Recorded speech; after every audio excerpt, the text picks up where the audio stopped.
Mapagpalang araw po muli sa ating lahat, mga minamahal. Patuloy tayo sa ating paghatid ng Ebanghelyo ni San Juan at tayo ay tatalakay Juan Kapitulo 17, versikulo 6 hanggang 26.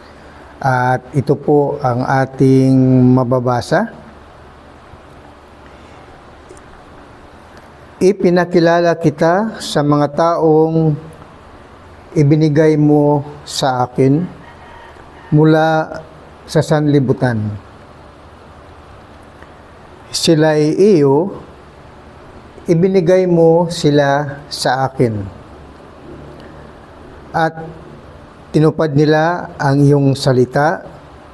Ngayon, alam na nila mula sa iyo ang lahat ng ibinigay mo sa akin. Sapagkat itinuro ko sa kanila ang lahat ng aking nabatid sa iyo at tinanggap naman nila. Natitiyak nilang ako'y galing sa iyo at naniniwala silang ikaw nga ang nagsugo sa akin. Idinadalangin ko sila, hindi ang sanlibutan, kundi ang lahat ng ibinigay mo sa akin. Sapagkat sila'y iyo, ang lahat ng sa akin ay sa iyo, at ang lahat ng iyo ay akin. At pararangalan ako sa pamagitan nila. At ngayon, ako'y papunta na sa iyo. Aalis na ako sa sanlibutan, ngunit nasa sanlibutan pa sila. Amang banal, ingatan mo sila sa pamamagitan ng kapangyarihan ng iyong pangalan. Pangalang ibinigay mo sa akin upang sila'y maging isa. Kung paanong tayo'y iisa. Habang kasama nila ako, iningatan ko sila sa pamagitan ng kapangyarihan ng iyong pangalang ibinigay mo sa akin. Inalagaan ko sila at ni isa man ay walang napahamak liban sa taong humanap ng kanyang kapahamakan upang matupad ang kasulatan. Ngunit ngayon ako'y papunta na sa iyo. At sinasabi ko ito habang ako'y nasa sanlibutan, upang mapuspos sila ng aking kagalakan. Naibigay ko na sa kanila ang iyong salita, at kinapupuutan sila ng sanlibutan sapagkat hindi na sila makasanlibutan. Tulad kong hindi makasanlibutan. Hindi ko idinadalangin, alisin mo sila sa sanlibutan, kundi iligtas mo sila sa masama. Hindi sila makasanlibutan tulad kong hindi makasanlibutan. Italaga mo sila sa pamagitan ng katotohanan. Ang salita mo ay katotohanan. Kung paanong sinugo mo ako sa sanlibutan, gayon din naman sinusugo ko sila sa sanlibutan. At alang-alang sa kanila'y itinalaga ko ang aking sarili upang may talaga rin sila sa pamagitan ng katotohanan. Hindi lamang sila ang idinadalangin ko, kundi pati ang mga mananalig sa akin dahil sa kanilang pahayag. maging isa nawa silang lahat, at ako'y nasa iyo, gayon din naman maging isa sila sa atin, upang maniwala ang sanlibutan na ikaw ang nagsugo sa akin. Ang karangalang ibinigay mo sa akin ay ibinigay ko sa kanila, upang sila'y ganap na maging isa, gaya nating iisa. Ako'y nasa kanila at ikaw ay nasa akin, upang lubusan silang maging isa, at sa gayon makikilala ng sanlibutan na sinugo mo ako, at sila'y iniibig mo katulad ng pag-ibig mo sa akin. Ama, nais kong makasama sa aking kinaroroonan ang mga ibinigay mo sa akin, upang mamasdan nila ang karangalang ibigay mo, upang mamasdan nila ang karangalang bigay mo sa akin. Sapagkat iniibig mo na ako bago pa nilikha ang sanlibutan.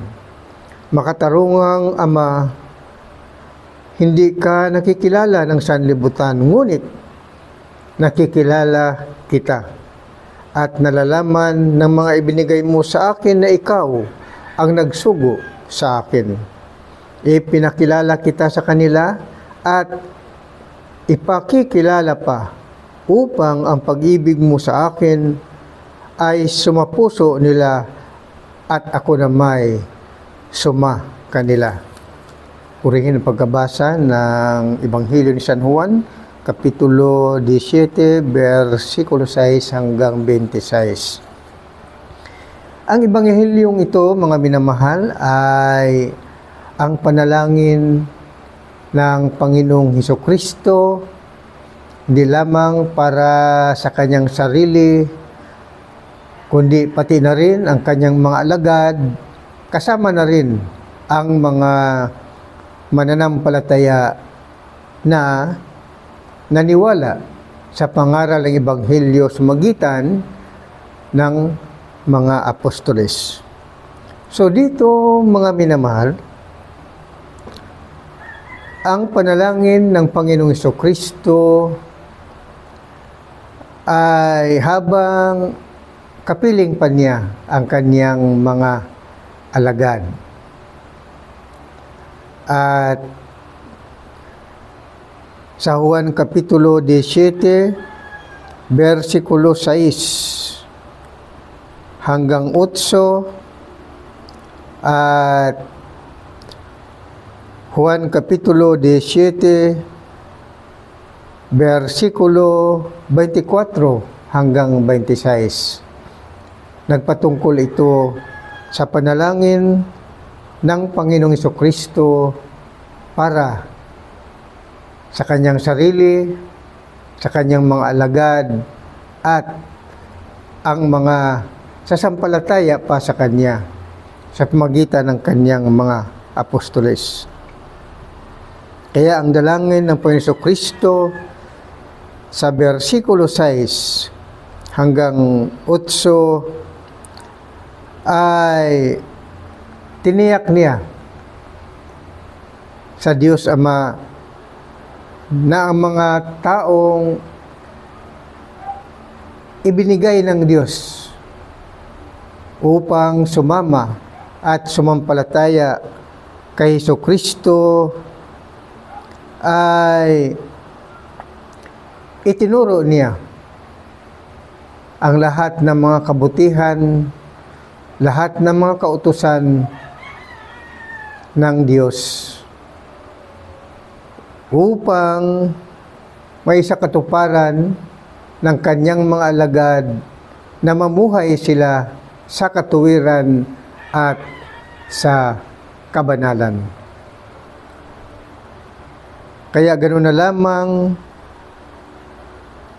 ang pagtiyak ng Panginoong Hesukristo sa Ama na ang kanyang mga alagad ay nakakilala na sa kanya. At ang pagkilala nila sa Diyos ay maging karangalan para sa kaharian ng Diyos.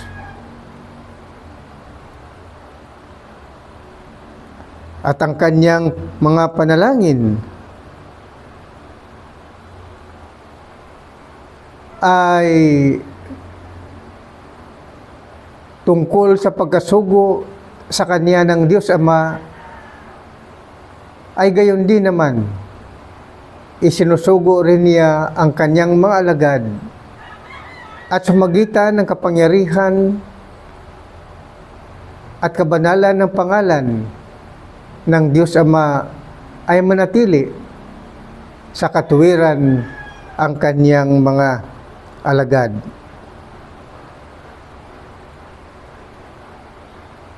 Isinugo sila sa magitan ng kapangyarihan ng pangalan ng Diyos Ama upang sila ay magiging isa na katulad din naman ng Diyos Ama at ng Panginoon Kristo na sa magitan ng kanilang pangalan sila ay isa. Nang sabi nga ng Panginoong Hesus sa versikulo 20 hanggang 23, hindi lamang sila ang idinadalangin ko, kundi pati ang mga mananalig sa akin dahil sa kanilang pahayag. Maging isa nawa silang lahat, Ama, kung paanong ikaw ay nasa akin at ako'y nasa iyo. Gayon din naman ang sanlibutan, upang maging isa sila sa atin, upang maniwala ang sanlibutan na ikaw ang nagsugo sa akin. Ang karangalang ibinigay mo sa akin ay binigay ko sa kanila, upang sila'y ganap na maging isa, gayon din nating iisa. Ako'y nasa kanila at ikaw ay nasa akin, upang lubusang silang maging isa, at sa gayon makilala ng sanlibutan na sinugo mo ako at sila'y iniibig mo katulad ng pag-ibig mo sa akin. Kaya sabi ng Panginoon Kristo ng kanyang mga panalangin ay mapag-isa ang lahat ng mga manampalataya sa magitan ng pangalan ng Diyos Ama, na siya rin namang pangalan ng anak. Kaya sa magitan ng pangalan ng anak ng Diyos, na siya rin naman ang pangalan ng Ama, sinasabi ni Kristo sa Juan 10:30, ako at ang Ama ay iisa. Kaya sabi ni Kristo sa kanyang panalangin, na dahil Ama, sa kabutihan ng iyong pangalan, sa magitan ng inyong makapangyarihang pangalan, nawa ang lahat ng mga alagad at ang sumasampalataya pa sa kanila ay magiging isa, katulad natin na iisa, sa magitan ng iisang pangalan. At ito upang maging lubos ng katuparan ng Isaiah 9:6 na ang pangalan ni Jesus ay tawaging Diyos at Ama na walang hanggan. Kaya napakahalaga, mga minamahal, na makilala natin si Jesus sa magitan ng makapangyarihan niyang pangalan. Dahil ang kanyang pangalan ay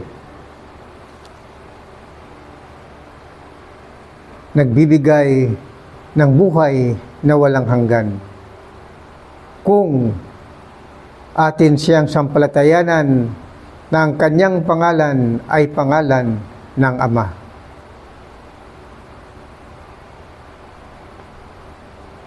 Kaya kung sino man ang hindi pa nakakilala at tumanggap kay Jesucristo na siya ang ating Diyos Ama, ay narapat lamang na unti-unti na nilang sampalatayanan ang pangalan ni Jesus. Dahil sa pamagitan lamang ng pangalan ni Jesus ang kaligtasan. At sa pamagitan lamang ng pagsampalataya sa pangalan ni Jesus na ang tao ay magkaroon ng kapatawaran ng kasalanan at siya ay bibigyan ng buhay na walang hanggan. Dahil ang pangalan ni Jesus ay pangalan ng Ama, kaya siya ay tawaging Ama na walang hanggan. Yan, minamahal, ang misteryo ng kapangyarihan ng pangalan ni Jesus. Maraming dumadalangin ng kanilang panalangin, Ama, pagkatapos sabihin nila sa pangalan ni Jesus. Ang itinuturo ngayon ng banal na kasulatan ay hindi lamang natatawag ka sa Ama sa pangalan ni Jesus, kung hindi tawagin mo siya directly, Lord Jesus, aming Diyos, aming Ama, Panginoong Jesus. Yan po, mga minamahal, ang pagtupad at magkilala sa kapangyarihan ng pangalan ni Jesus. Siya ang ating dakilang Diyos Ama na nagbibigay ng kapatawaran ng lahat ng mga kasalanan. Siya ay ating tagapagligtas at tagapagbigay ng buhay na walang hanggan. Kaya mahalaga, mga minamahal, ang mga dalangin ng Panginoong Jesucristo. Kaya nga itinuturo ng banal na kasulatan kung papaano nanalangin ang Panginoong Jesucristo para sa kanyang sarili, para sa kanyang mga alagad, at para sa lahat ng mga mananampalataya, ay gayon din naman tayo bilang sumasamba sa pangalan ni Jesucristo. Kaya sabi ni Apostol San Pablo sa Kolosa, Kapitulo 4, versikulo 2 hanggang 6. Huwag kayong magsawa sa panalangin. Gawin ninyo itong mataimtim at may pasasalamat. Idalangin din ninyo na sa tulong ng Diyos ay maipangaral namin ang kanyang salita at maipahayag ang hiwaga ni Kristo. Ipinanalangin ninyong maipahayag ko ito upang buong linaw gaya ng narapat. Maging matalino kayo sa pakikitungo sa mga hindi sumasampalataya. Samantalahin ninyo ang bawat pagkakataon. Sisikaping mawili sila sa pagkipag-usap sa inyo at pag-aralang mabuti kung papaano tutugunin ang bawat isa. Kaya habang nasa sanlibutan tayo, ay patuloy din tayong manalangin, hindi lamang sa ating sarili, kundi pati sa ating kapwa-tao, sa ating pamilya, sa ating kamag-anak, sa ating mga kaibigan, at lalo na ang hindi pa sumasampalataya sa Diyos. Ipanalangin natin sila na nawa, kawaan sila ng Diyos upang darating ang panahon na sila ay maging katulad din natin na maging iisa sa pangalan ni Jesus. At dito naman sa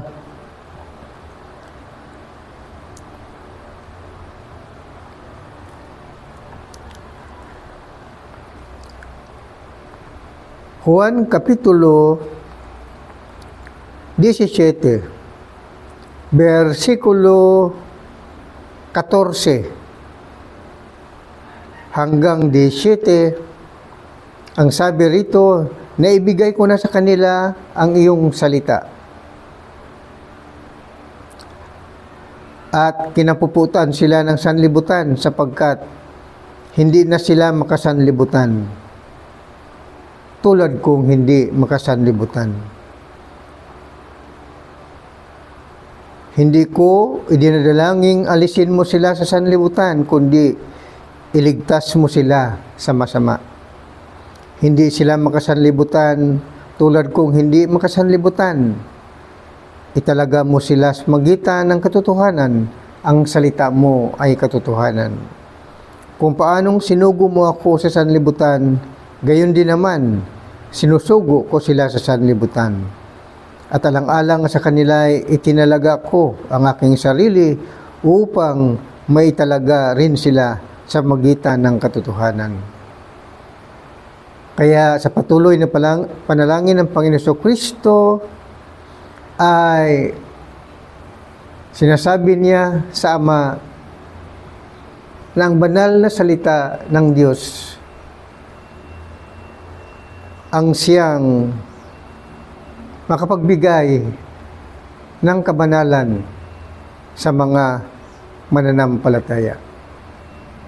Ang kapangyarihan ng salita ng Diyos ay makapagbigay ng proteksyon, magbigay linaw, magbigay liwanag, magbigay ng kaligtasan, at magkaroon ng matiwasay na pamumuhay ang mga sumasampalataya sa magitan ng pagsunod ng banal na salita ng Diyos. Dahil sa magitan ng salita ng Diyos ay nilinis na tayo sa magitan ng ating panampalataya. Kaya nga sabi rito sa Juan Kapitulo 17, versikulo 17, italaga mo sila sa magitan ng katotohanan. Ang salita mo ay katotohanan. Napakahalaga, mga minamahal, ang salita ng Diyos na dapat ating isa sa buhay dahil kasama tayo sa panalangin ng bugtong na anak ng Diyos. Kasama tayo sa panalangin nang siya'y dumadalangin sa Ama habang siya ay narito pa sa sanlibutan noong siglo I or 1st century. Kaya itinuturo din naman niya na tayo ay patuloy rin sa ating mga panalangin. At gayon din naman, kung tayo ay mamuhay sa kabanalan, tayo ay hindi na makasanlibutan. Oo nga, naririto pa tayo sa planetang daigdig. Namuhay pa tayo sa sandaigdigan. Ngunit, dahil sa tayo ay itinalaga na patungo sa buhay ng kabanalan, tayo ay hindi na makasanlibutan. Kaya sabi ng Panginoon Kristo sa versikulo 14, naibigay ko na sa kanila ang iyong salita at kinapuputan sila ng sanlibutan sapagkat hindi na sila makasanlibutan tulad kong hindi makasanlibutan. Kaya tayo, bagamat narito pa tayo sa sanlibutan, kung tayo ay sumampalataya sa Panginoong Kristo bilang Panginoon at tagapagligtas, tayo ay inalis na sa makasanlibutang mga gawain. Kahit narito pa tayo sa sanlibutan, ngunit ang ating mga gawain ay makalangit na. Ang ibig sabihin, hindi na tayo sumasang-ayon sa gawaing mga makasanlibutan. Ano ang gawaing mga makasanlibutan na inaalis na sa atin? Ito ang mga gawain na makapagbigay sa atin ng kasamaan upang hindi tayo makapasok sa kaharian ng Diyos. Ang mga gawain na hindi na dapat nating gawin at narapat ng iwasan, ito po ay nasusulat sa Galacia Kapitulo 5, versikulo 19 hanggang 21. Ito ang mga gawaing sanlibutan na dapat na nating iwasan. Bagamat tayo ay nasa sanlibutan pa, ngunit huwag nating gawin ang mga nakalista rito sa Galacia Kapitulo 5, versikulo 19 hanggang 21. hindi maikakaila ang mga gawa ng laman. Ito ang mga gawaing sanlibutan. Pangangalo niya, karimari-marim na pamumuhay, kahalayan, pagsamba sa Diyos-Diyosan o paglingkod sa mga ribolto, pangkukulam, pagkapuot, pagkagalit, paninibugho, kasakiman, pagkabahabahagi, pagkakampi-kampi, pagkainggit, paglalasing, walang taros na pagsasaya, at iba pang tulad nito. Binabalaan ko kayo, tulad nung una, hindi tatanggapin sa kaharian ng Diyos ang gumagawa ng gayong mga bagay. Kaya mga minamahal, habang tayo ay nasa sanlibutan pa, ipamuhay natin ang salita ng Panginoong Hesukristo upang tayo ay hindi matukso sa gawaing sanlibutan. Kaya sabi ni Apostol San Pedro, ang sabi ni Apostol San Pedro sa unang Pedro, Kapitulo 2, versikulo 11 hanggang 17, tayo ay mamuhay bilang Kristiyano.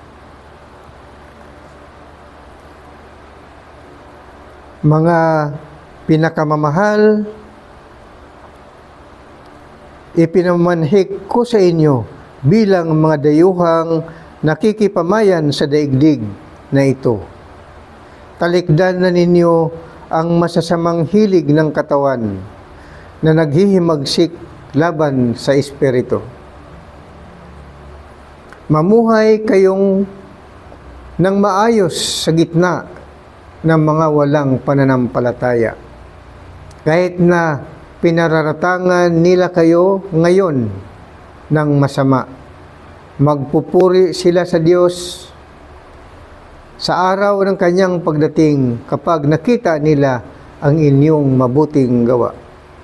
Alang-alang sa Panginoon, pasakop kayo sa lahat ng may kapangyarihan sa bayan, sa emperador, ang pinakamataas na kapangyarihan, at sa mga gobernador na sugo niya upang magparusa sa mga gumagawa ng masama.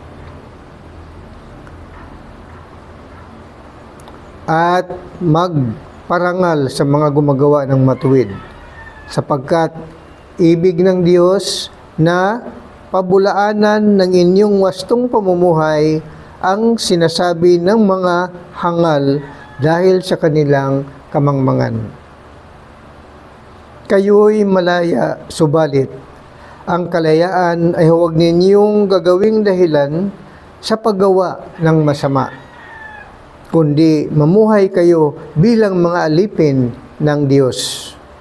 Igalang ninyo ang lahat ng tao at mahalin ang mga kapatid kay Kristo. Mamuhay kayong may takot sa Diyos at may paggalang sa emperador. Magandang araw po sa inyong lahat, mga minamahal. Purihin ang Diyos. Praise God. Hallelujah. Amen and amen. God bless us all.